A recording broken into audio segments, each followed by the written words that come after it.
We all know their name from the news when the Middle East conflict flares up again, the Kurds.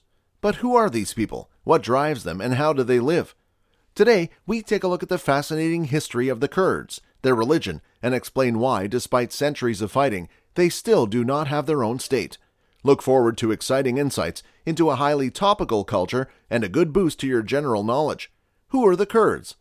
The question of who the Kurds are seems trivial at first, but answering it proves to be a real difficulty.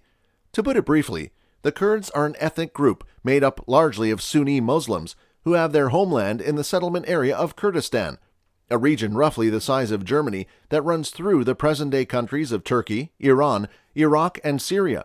The problem is that within the ethnic group there are a wide variety of religions, tribes, and sometimes different cultures, so that a clear definition of the typical Kurd is almost impossible. What connects the individual groups are their common language and Kurdish identity, which has its origins in the Middle Ages. Origin. Where do the Kurds come from? The exact origins of the Kurds have not been fully clarified to this day, nor has the origin of the name Kurd. According to a common theory, it comes from the Persian name Kurt, which means nomad or tent dweller. What is clear is that the history of the people is much older than the Middle Ages and goes back to the 2nd millennium BC, when the descendants of Indo-European tribes migrated westward across Iran and settled in the area of present-day Kurdistan, where the empires of the Sumerians, Assyrians, and Medes were then predominant. Today, many Kurds consider themselves descendants of the Medes because the latter conquered the city of Nineveh from the Assyrians in 612 BC, thus heralding the end of the Assyrian era. According to tradition, the conquest took place on March 21, which is why the Kurds celebrate their New Year festival, Nowruz, on this date to this day. The day not only expresses the end of winter, but also the spirit of resistance of the Kurdish people against their centuries of oppression. Muhammad and the Kurds. The road to Islam. However, before the Kurdish people became a hotspot for conflict in the Middle East, peace reigned for centuries. The history of the population group is documented in detail from the 7th century AD, when the Prophet Muhammad initiates a rapid expansion of Islam. Faster and faster, the Muslim Arab Empire grows in the Middle East and even expands to Spain. In the course of this domination, an Islamization of the Kurds takes place, who not only accept the Muslim culture, but also defend it with all their strength. Sultan Saladin gained legendary importance, who from 1171 founded the Kurdish ruling dynasty of the Ayyubids and fought alongside Muslim Arabs against the European Crusaders who failed to conquer Jerusalem in 1187. Saladin defeats the 60,000-man army of Christians and grants the losers a free life after they plead for mercy. No wonder that the famous Sultan is still considered one of the greatest figures in Kurdish national history. Speaking of religion, today, depending on the source, between 65 and 75% of the Kurds profess Sunnism, the largest faith group within Islam. Accordingly, Mecca and Medina are their highest religious sites, as they are for other Muslims. Smaller parts of the Kurdish population profess Alevism, a denomination of Islam with close ties to Shi'ism that is predominantly based in Turkey. The Yazidis, who follow an independent religion, are an exciting special case. Some elements, such as the doctrine of angels and monotheism, link the Yazidis to Islam, while other elements, such as the worship of the sun and the caste system, which we will explain in more detail later in the video, are more reminiscent of Hinduism. From the Ottoman Empire to World War I, the powerful influence of the Kurds. Back to history. The era of Saladin is followed by the dark period of the Mongol invasion and the brutal military leader Timur in the 14th century, who destroys dozens of settlements and towns in what is now Kurdistan. Better times follow with the rise of the Ottoman Empire, which expands rapidly from the 14th to the 16th centuries, ending the era of the Eastern Roman Empire with the conquest of Constantinople in 1453. In the new empire, the Kurds live peacefully side by side with Turks, Arabs, Bosnians, and Albanians. As is the case today in the Kurdish Autonomous Region in Iraq, autonomy agreements were reached even then.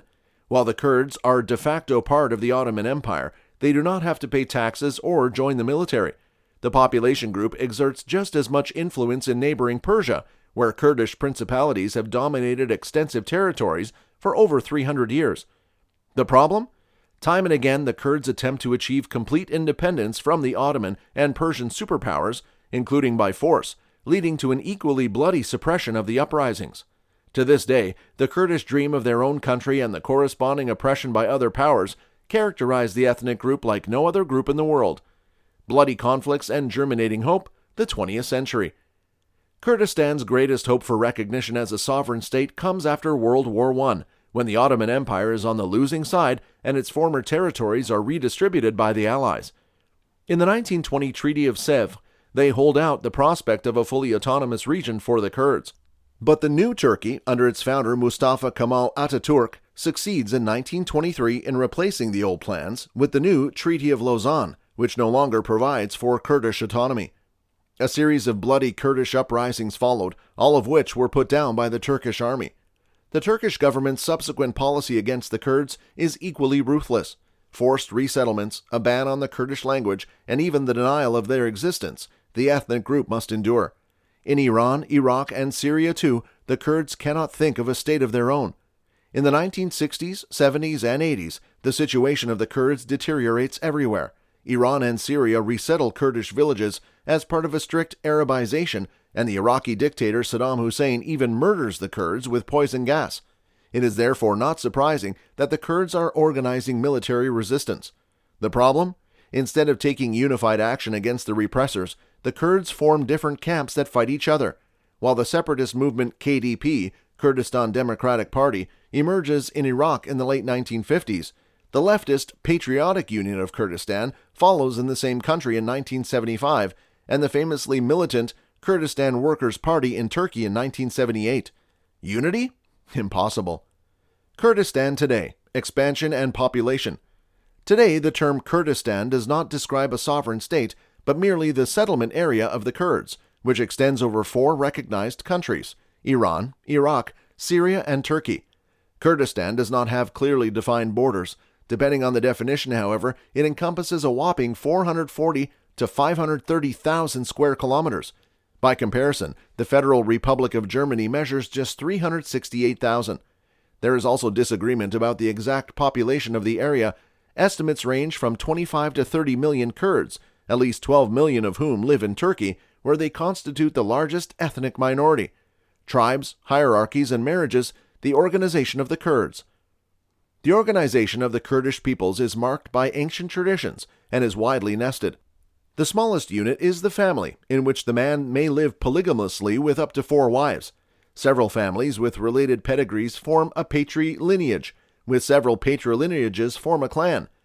The largest unit is the tribe, consisting of several clans, with different tribes fighting or befriending each other depending on the situation. An important element of peacemaking between tribes is marriage. Traditionally, the parents choose the bride or groom. However, in this case, the offspring is usually asked for consent, and an amicable agreement is sought for all sides. In all tribes, the father is considered the head of the family, and there is a strict division of labor in which the woman is responsible for the household. This traditional system dominates today, especially in rural Kurdistan, while the urban middle class and intelligentsia no longer have anything to do with the archaic structures. By the way, the caste system of the Yazidi Kurds is a special form of hierarchy. Their society is divided into 3 classes, with 80% belonging to the laity and 20% to the 2 priestly classes of sheiks and pirs. The rules are strict. Yazidis are never allowed to change caste during their lives, nor are they allowed to marry people who either belong to another caste or are not Yazidis. Language, education, and food. Kurdish culture. By now we know that the Kurds are very different from each other. Even to speak of one Kurdish language would be a big mistake. Rather, a number of different languages exist in the territory of Kurdistan, which are assigned to the dialect group Kermansi in the north and to the dialect group Sorani in the south. Regional dialects can sometimes differ considerably from each other. Major differences also exist in other areas of life, such as the education system, which is independent of the state only in the Kurdish Autonomous Region in Iraq. However, there are also elements that most Kurds share. Not only the New Year's festival Nowruz on March 21, but also the Kurdish cuisine with many meat, vegetable, and rice dishes, as well as the magnificent costumes of Kurdish women with precious stones and splendid robes are a common feature. A rich literature, above all the national epic Mem Uzin, which resembles a Romeo and Juliet story, is also an integral part of Kurdish culture. Why don't the Kurds have their own country today? The fact that the Kurds today are the world's largest people without a state of their own can be attributed to both internal and external factors. One of the central reasons is the Kurds' internal diversity and disunity, which makes a strong and united presence in front of the world community as impossible as a combined military strength. This raises the difficult question of whether the preconditions for a Kurdish nation-state would be met at all. In addition, there are economic interests of the countries concerned. If the Kurds were to be given their inhabited areas as their own country, important oil wells and with them enormous economic wealth would have to be given up. Whether the Kurds will ever get their own state is written in the stars. The only certainty is that this historically rich population group will probably never give up its fight for autonomy. What is your opinion about the Kurds? Do you think that the ethnic group has a pure victim role in the geopolitical chess game of the Middle East?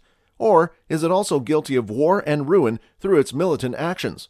Feel free to write your thoughts in the comments and subscribe to our channel to continue to receive exciting information on the most important chapters of human history.